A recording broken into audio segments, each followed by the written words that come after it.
Packer coaches impressed and blown away by second-year defensive player.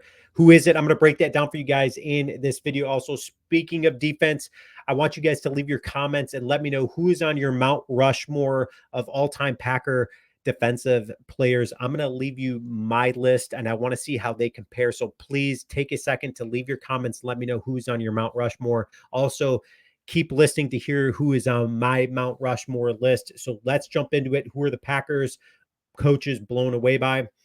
They are blown away by second-year player out of Iowa. Obviously, the Packers selecting them when they did have a lot of high expectations for this dude. Lucas Van Ness, I think, is only going to get better, especially when we start comparing Joe Barry's system and schemes next to Jeff Hafley. Jeff Hafley is going to be flying, a lot of speed, a lot of quickness, and this is a guy that can come off the ball pretty quickly. Lucas Van Ness, I feel, takes a huge step forward from where he was at last season. He already had a pretty big rookie season, and we'll get into those stats here in a second. But here's what Matt LaFleur had to say about him. He said, "I'm excited about Lucas. A lot of times you see guys that are pass rushers take a huge jump from year one to year two. He's a guy that has put in a ton of work, and I think his body looks great." That's super encouraging to hear that his body looks great, because this is a guy that has put in obviously noticeably coming into OTAs and minicamp, put in a ton of hard work into his body, into his craft. I'm sure the coaching staff loves seeing guys come in and jacked. Lucas Van Ness is one of those dudes that came in obviously noticeably different. So speaking of putting in a lot, the Packers coaching staff had nothing but high praise to sing about Romeo Doubs. Romeo Doubs, they gave him post last season's playoff loss.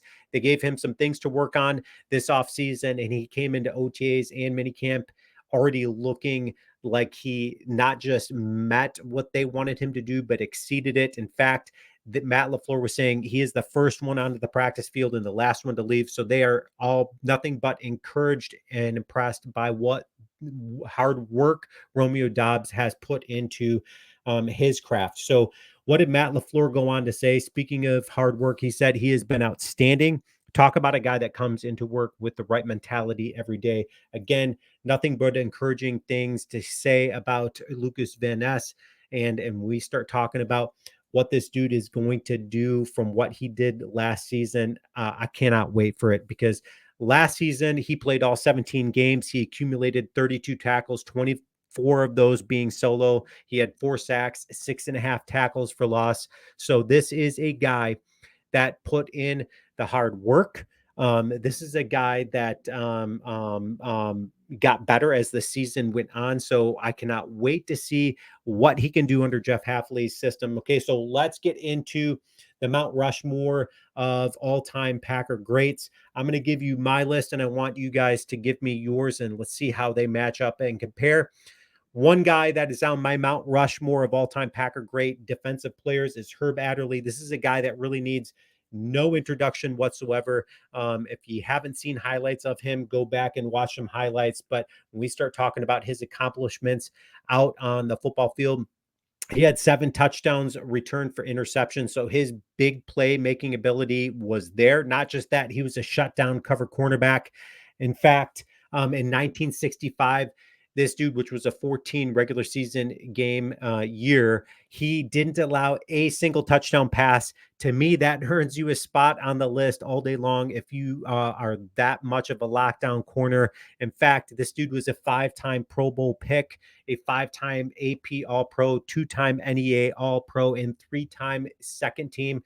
So this is a guy that certainly, in my opinion, earns a spot on the all-time Packer great of defensive leaders out there. So who is another guy that would make my list? It is none other than Willie Wood. Again, a guy that may not be in a lot of people's lifetimes that may be tuning into this channel. If so, go back, watch some highlights, read about the guy. The guy has again a laundry list. In fact, you can make the argument that this is the most decorated Packer defensive player out there. He's an 8-time Pro Bowl selection, a 5-time AP All-Pro, 4-time NEA All-Pro, and 5-time second-team pick.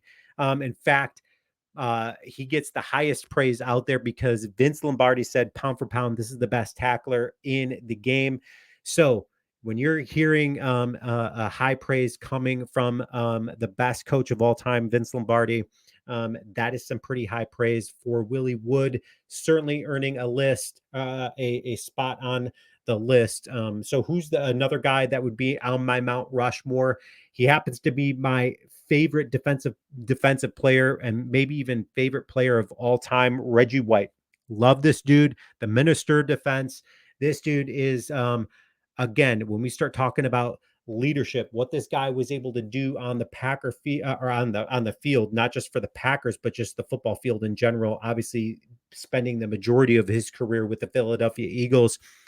This guy, here's a list of the sacks that he had per year: 13, 18, 21, 18, 11, 14, 15, 14, 13, 8, 12, 8.5, 11, and 16.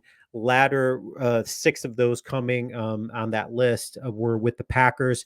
3 he had in the Super Bowl. This dude was a game changer. His hump move and his swim were the best I've ever seen. If you haven't seen highlights on this guy, go back and watch some highlights of Reggie White. My favorite all-time Packer player personally is Reggie White. Okay, so Reggie White, again, so I'm going to give you my 4th player. So with my 4th player, this is going to create a little bit of stir, maybe some disagreement for sure, because I'm snubbing a couple of guys on the list. So who is it? It is Charles Woodson. Okay, so when we start talking about, and some of you might be being like, "Are you kidding me? Charles Woodson? Why is he on your Mount Rushmore of Packer players?" The majority of his career was in with the Raiders. So I'm going to give you the reason why here in a second. But Charles Woodson, another guy that just really deserves no introduction, but it comes kind of like a bittersweet thing because you snub guys like Willie Davis or even Dave Robinson.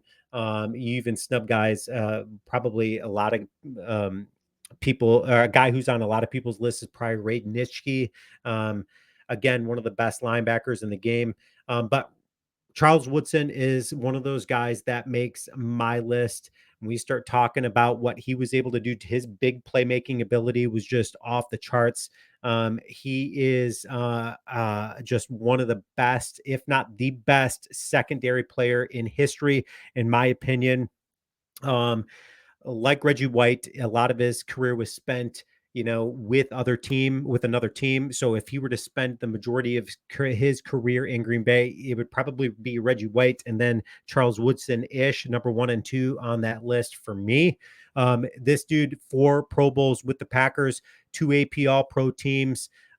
He had 10 defensive touchdowns at back. So again, Ron Wolf had nothing but good stuff to say about Charles Woodson. When we start talking about, obviously, Vince Lombardi had a lot of high praise for not Herb Adderley, but Willie Wood. But Herb Adderley, he had 7 touchdowns returned for 7 picks returned for touchdowns. Charles Woodson had 10 of those. Just with the Packers alone. So that is on my Mount Rushmore of Packer players out there. I'm curious what you guys think and who's on your list. So leave your comments. Let me know your thoughts. Go Pack, go.